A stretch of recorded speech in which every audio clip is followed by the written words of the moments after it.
O Senhor esteja convosco. Ele está no meio de nós. Proclamação do Evangelho de Jesus Cristo, segundo São Lucas. Glória a vós, Senhor.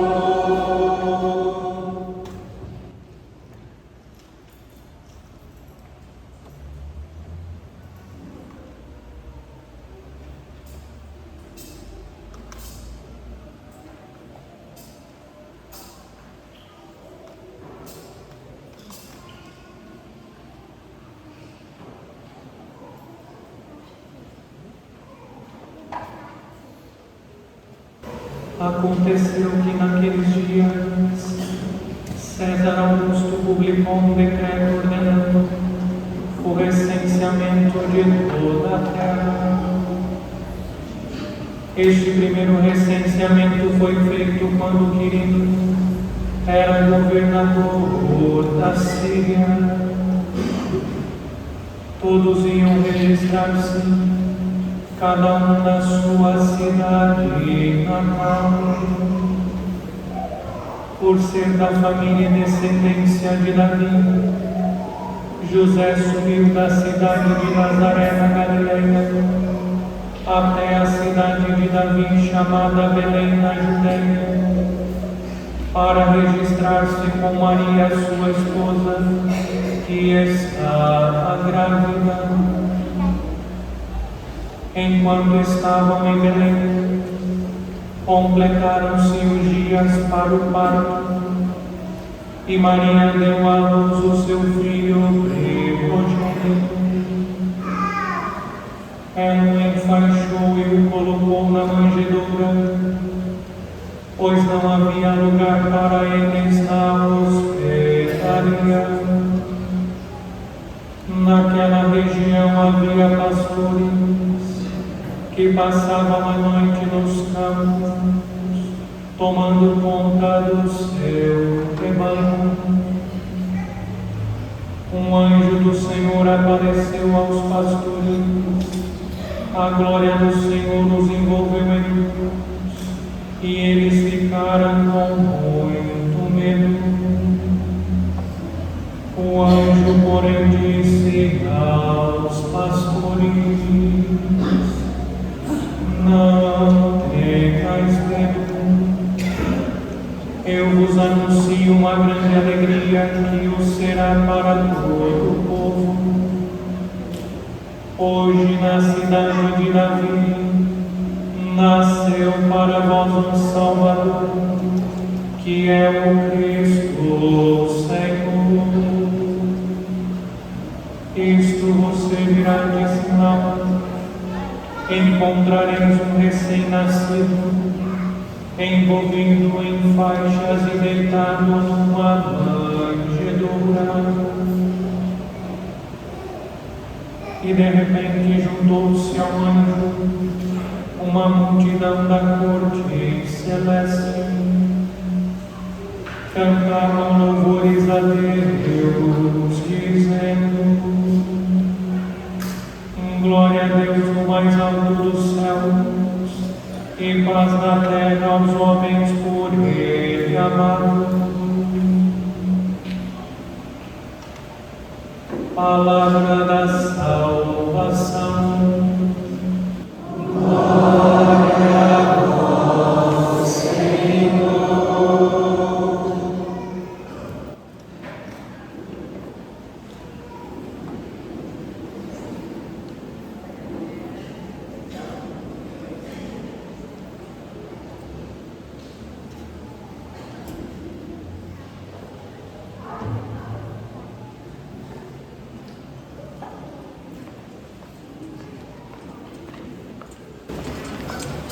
Prezados fiéis, nesta noite santa celebramos o Natal de nosso Senhor Jesus Cristo. Hoje fazemos memória do nascimento de Jesus, o Filho de Deus, que por obra do Espírito Santo se fez carne no ventre da bem-aventurada Virgem Maria. Nos alegramos porque Deus, nosso Senhor, veio morar entre nós. E como hoje ouvimos na liturgia da palavra, Ele veio morar entre nós para nos salvar. Esta é a razão fundamental da encarnação do Verbo Divino. Deus se fez igual a nós em tudo, exceto no pecado. Assumindo a natureza humana, Ele entrega a sua vida na cruz para nos salvar. Os textos que nós ouvimos na liturgia da palavra, em primeiro lugar, no livro do profeta Isaías. O profeta Isaías exerce a sua missão no contexto do sofrimento do povo de Israel, o povo de cabeça dura que se rebela contra Deus, e porque se rebela contra Deus, sofre as consequências da sua dureza de coração. E prevendo as tragédias que ocorrem na vida do povo pela dureza do seu coração, o profeta Isaías anuncia a intervenção de Deus. Deus que não fica alheio aos sofrimentos do seu povo. Qual é o contexto do texto que hoje nós ouvimos? Sabemos que o povo de Israel foi dividido em dois reinos, o reino do sul e o reino do norte. O contexto do texto que hoje ouvimos é o contexto da queda do reino do norte. Invadidos pelo Império Assírio, o reino do norte ruiu. E o profeta, prevendo a tragédia da ruína do povo de Deus, o profeta se solidariza com o sofrimento do povo, anunciando a intervenção de Deus através de um enviado, um descendente de Davi. O texto está procurando suscitar no coração do povo a esperança. O povo que está sendo oprimido pelo Império Assírio receberá de Deus a libertação. E o profeta anuncia que Deus irá libertar. O profeta diz: porque nasceu para nós um menino, foi-nos dado um filho, ele traz aos ombros a marca da realeza. O profeta está anunciando a intervenção de Deus através do menino. A profecia de Isaías chega à sua plenitude em Jesus Cristo. Deus, que vê o povo envolvido pelas trevas do pecado, oprimidos pelo pecado, envia o seu Filho Jesus para libertar o homem que vive oprimido pelo mal. A profecia, portanto, de Isaías chega à sua plenitude em Cristo Jesus. Aprendemos com a liturgia do Natal que Deus se solidariza com o homem oprimido pelo mal. E por isso mesmo, Deus envia o seu Filho para que, através da ação do seu Filho, que é a luz que vem para vencer as trevas, o homem seja liberto da opressão do mal. Nós podemos contar com a solidariedade de Deus. Deus é solidário a cada um de nós. Ele veio e continua vindo ao encontro do homem para libertar o homem da opressão do mal. Ele veio para iluminar e dissipar as trevas. Ele continua vindo para iluminar a nossa vida e dissipar nela a presença das trevas do pecado. Nós podemos contar com a ação de Deus, com a solidariedade de Deus, que vem ao nosso encontro para nos libertar, para nos salvar. São Paulo, no texto da segunda leitura da carta a Tito, está ensinando que Deus entrega o seu Filho por nós para nos resgatar de toda a maldade e purificar para si um povo que lhe pertença. Deus envia o seu Filho para nos salvar. Jesus é enviado para promover a nossa salvação, porque o homem, pelas suas próprias forças, não teria condições de prover a sua própria salvação. Para que a salvação aconteça, Deus Pai envia o seu Filho Jesus, nosso Salvador, para que através dele nós sejamos salvos. Esse é o mistério que nós contemplamos no Natal. O mistério da humanização de Deus, Deus que assume a natureza humana.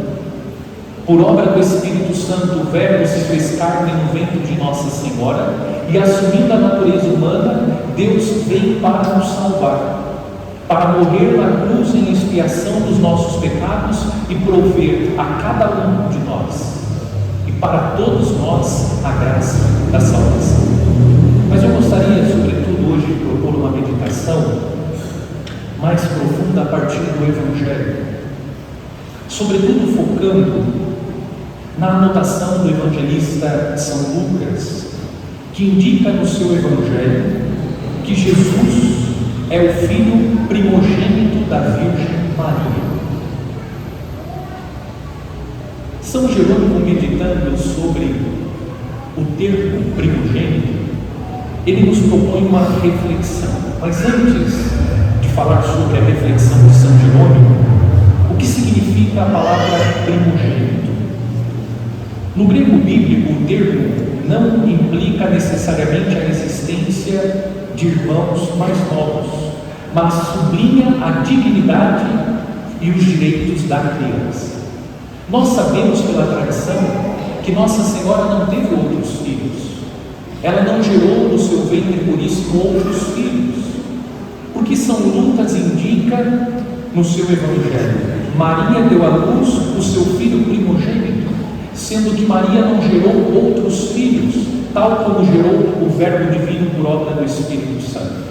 E São Jerônimo, refletindo sobre o conceito primogênito, ele vai nos ensinar que, a partir da sua reflexão, qual é a concepção que nós temos do termo primogênito.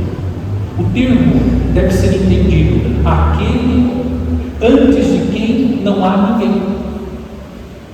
Esse é o significado do termo aplicado no contexto do Evangelho. Jesus é aquele antes de quem não há ninguém. Ele é Deus. Ele está na origem de tudo. E sobretudo hoje nós estamos acompanhando pela liturgia o nascimento do Filho de Deus, que nós meditamos recentemente. Ele é o Filho de Deus, e isso está provado porque ele é gerado por obra do Espírito Santo no ventre de Nossa Senhora, sem a incursão de São José, sem a participação material de José. Ele é o Filho de Deus. Antes dele não há outro Filho de Deus. Ele é o Filho, como vamos professar no credo niceno-constantinopolitano, gerado, não criado, consubstancial ao Pai. Ele é o autêntico Filho de Deus. Ele é o Filho unigênito de Deus. Por que nós podemos chamar a Virgem Maria de mãe? Porque nós temos Jesus como nosso irmão. Por isso podemos considerar Jesus como filho primogênito da Virgem Maria, porque depois Nossa Senhora terá outros filhos. Mas os filhos de Nossa Senhora não são gerados como Jesus foi gerado no seu ventre. Nós somos filhos da Virgem Maria, porque somos irmãos de Jesus. E nós só somos irmãos de Jesus, nós só recebemos a dignidade de filhos de Deus, porque o Verbo divino se fez carne. Quando Jesus assume a natureza humana, e nós vamos meditar sobre este intercâmbio, Deus que assume a natureza humana para comunicar a nós a sua vida, a vida eterna. Nós vamos contemplar esse mistério no terceiro prefácio do Natal. Quando Jesus assume a natureza humana, Ele comunica a nós a sua graça. E a graça que Cristo comunica através do mistério da sua paixão, morte e ressurreição é a graça da filiação divina. Graças à encarnação do Verbo divino, que assumiu a natureza humana, nós podemos ser chamados filhos de Deus, porque o Verbo divino se encarna para nos salvar. E é no alto da cruz que Jesus dirá para sua mãe: mulher, está ao lado de Maria, a Virgem Santíssima, o discípulo amado. Eis o teu filho. E diz para o discípulo: eis tua mãe. A igreja, olhando para o discípulo amado, reconhece que ele representa cada um de nós. Nós fomos adotados pela Virgem Maria a pedido de Jesus. Jesus pede que sua mãe nos acolha como seus filhos adotivos. E o que isso significa para a nossa vida de fé? Que o Verbo divino que assume a natureza humana, que morre na cruz, e do alto da cruz diz para sua mãe: eis o teu filho, ele comunica a nós a dignidade de filhos de Deus. E como filhos de Deus, nós temos direito à herança. A herança. E qual é a herança que o Pai quer oferecer a cada um de nós, seus filhos? A vida eterna. Por isso Jesus é considerado o primogênito da Virgem Maria, porque ele é aquele antes de quem não há ninguém. Nós não poderíamos ser filhos de Deus. Jesus é o Filho de Deus. Antes dele não há outro Filho de Deus. Mas no Filho nós recebemos a dignidade de filhos de Deus. E como filhos de Deus nós temos direito à herança. E a herança que Deus Pai quer comunicar a nós é a vida eterna. E isso é possível porque o Verbo divino se fez carne. Esse é o mistério que nós hoje contemplamos. O mistério da humanização de Deus. Deus que assume verdadeiramente a natureza humana para nos comunicar a sua graça, a graça da dignidade de filhos de Deus. Isso está na carta de São Paulo aos Gálatas, no capítulo 4.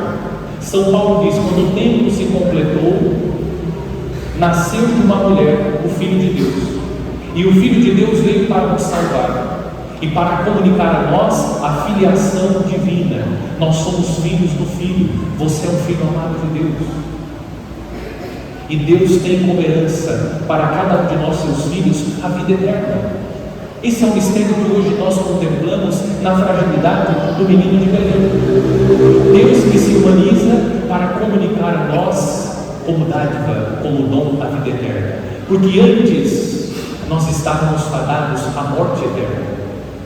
Antes da encarnação do Verbo divino, antes do mistério da paixão, morte e ressurreição de Jesus. Esse mistério pode acontecer porque o Verbo divino se fez carne. Nós estávamos fadados à escuridão. O povo que andava na escuridão viu uma grande luz. Esta luz é Cristo Jesus. Nós temos um Salvador. E Deus nos fez para a vida eterna. E essa vida eterna que nós perdemos pelo pecado dos nossos primeiros pais, porque pelo pecado estávamos condenados à morte eterna. Deus Pai envia o seu Filho, e o Filho vem, como diz o escrito dos Hebreus: eis que venho para fazer a vossa vontade. O Filho veio para fazer a vontade do Pai, e do alto da cruz Ele nos entrega a sua mãe, para que nós tenhamos consciência que Ele é o primogênito. Mas depois do primogênito vem cada um de nós, que somos filhos da Virgem Maria. Isso significa que nós somos irmãos de Jesus. E se somos irmãos de Jesus, somos filhos de Deus Pai. E o Pai tem uma herança para oferecer a nós, a vida eterna. Tudo isso significa que nós não fomos feitos para a morte eterna, que Deus nos fez para a vida eterna. Essa é a alegria que hoje nós celebramos. A alegria de reconhecer que o menino de Belém é o nosso Salvador. É Deus que se fez homem para morrer na cruz, para conceder a cada um de nós a dignidade de filhos amados de Deus. E porque somos filhos, temos direito à herança. A herança é a vida eterna. É claro, a herança está assegurada por direito como filho, mas nós podemos rejeitar a herança. É preciso reconhecer que o menino de Belém é o nosso Salvador. Não só reconhecê-lo, mas acolhê-lo como nosso Salvador. E viver como o menino viveu, na humildade e na pobreza, colocando Deus como centro da nossa vida, vivendo como filhos de Deus, como filhos obedientes. Essa herança será acolhida por cada um de nós. É Natal. Celebremos a alegria de saber que nós somos filhos de Deus, que nós recebemos a dignidade de filhos de Deus. No dia do batismo, essa dignidade foi comunicada a cada um de nós. Recebemos, graças à encarnação do Verbo, a dignidade de filhos de Deus. Podemos ser chamados, e Deus nos fez para a vida eterna, e por isso Ele se fez carne, para que, assumindo a nossa natureza humana, pudesse comunicar a nós o dom da eternidade. Celebremos a alegria de saber que nós temos um Salvador, que é Jesus Cristo, sempre.